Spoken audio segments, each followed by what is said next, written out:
Yang kedua adalah tentang transmission jangkitan. Jadi ramai yang tanya Dr. Mala, kalau dah ambil vaksin tak dijanjikan pun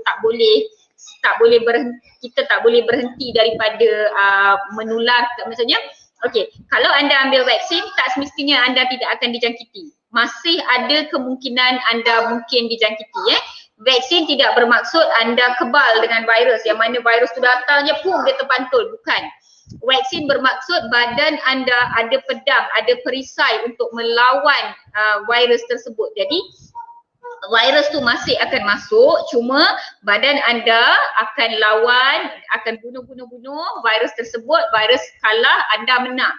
So itu adalah vaksin, ya, dia membantu anda. Vaksin sebenarnya berfungsi untuk mengasah pedang dan prepare bulat-bulat dalam badan anda. Bulat-bulat peluru-peluru ni akan tersimpan dalam badan dan digunakan bila virus masuk.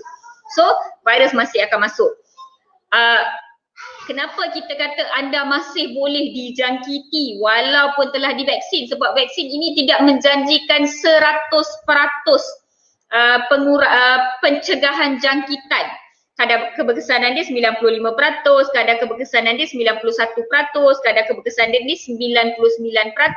Maksudnya masih ada 1% yang tidak yang masih dapat jangkitan. Faham tak? Ya, dia bukan 100%.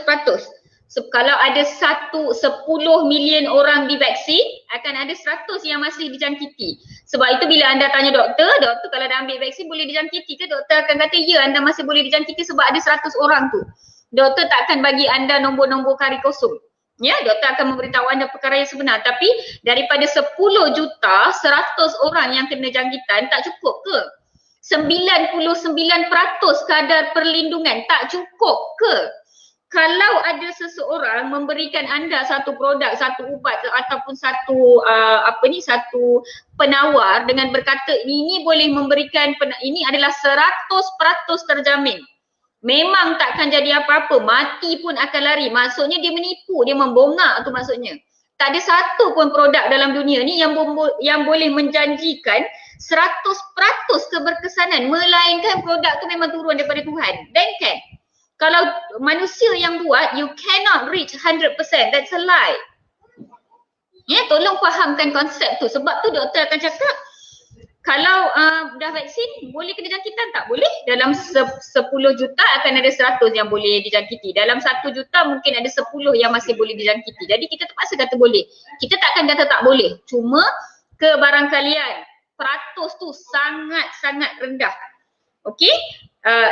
Yang kedua, saya nak tanya tentang kalau saya dah dijangkiti, saya dah ambil vaksin COVID, boleh tak saya bagi, kalau saya dah dijangkiti COVID, saya dah divaksin COVID-19 tapi saya masih dijangkiti COVID, boleh tak saya bagi COVID ni dekat orang lain? Saya masih boleh menjangkiti orang lain ke? Itu persoalan yang selalu ditanya, ya. Saya dah divaksin, saya positif COVID, saya boleh tak bagi? Maksudnya boleh tak vaksin ni mengurangkan penularan COVID-19? Jawapannya yes, boleh, tapi bukanlah 100%. Again, bukan 100%. Okey. Bila kamu dah ambil vaksin, kamu masih dijangkiti COVID-19, gejala jangkitan itu sebenarnya sangat rendah berbanding dengan jika tak pernah vaksin. Jadi kalau demam tu lebih rendah, kalau batuk tu lebih sedikit, kalau sesama tu lebih rendah. Jadi kalau sakit tekak dan bersin, ia lebih sedikit. Jadi bila simptom tu sedikit, you kurang bersin daripada kalau tak vaksin sehari 100 kali bersin. Tapi sebab dah vaksin, sehari sekali je bersin. Jadi kadar anda menjangkiti orang lain pun menjadi lebih rendah. Faham tak? Kalau sebelum ni seorang positif 70 orang dia jangkit jadi positif, habis jadi satu kluster kat situ. Ini sebab dia dah vaksin, gejala dia rendah, memang dia positif tapi dia tak begitu banyak menjangkiti orang lain. Mungkinlah daripada seorang tu hanya 3 orang yang positif. Daripada 100 kontak rapat dia 3 saja yang positif. Jadi itu cara kita mengurangkan penularan. Kita tak kata ia langsung tak boleh. Faham tak? Tetapi ia mengurangkan. Itu adalah ikhtiar kita, itu adalah cara kita. Ya.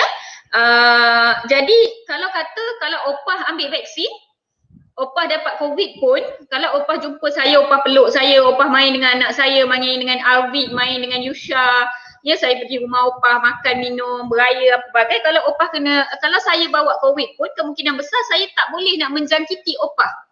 Sebab gejala memang dah sedikit.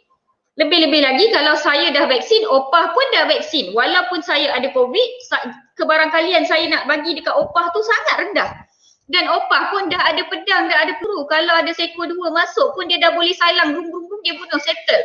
Tak sempat pun nak detect opah COVID positif. So ini dia punya logik dia sebenarnya. Sebab tu kita suruh opah vaksin, saya pun vaksin sebab kita nak balik beraya kat rumah opah. Itu je sekarang ni. Okey? Sikit dekat sekejap, banyak sangat bercakap Okey, so itu adalah logik dia. Boleh tak vaksin mengurangkan penularan? Yes, ia boleh mengurangkan penularan. Berapa banyak?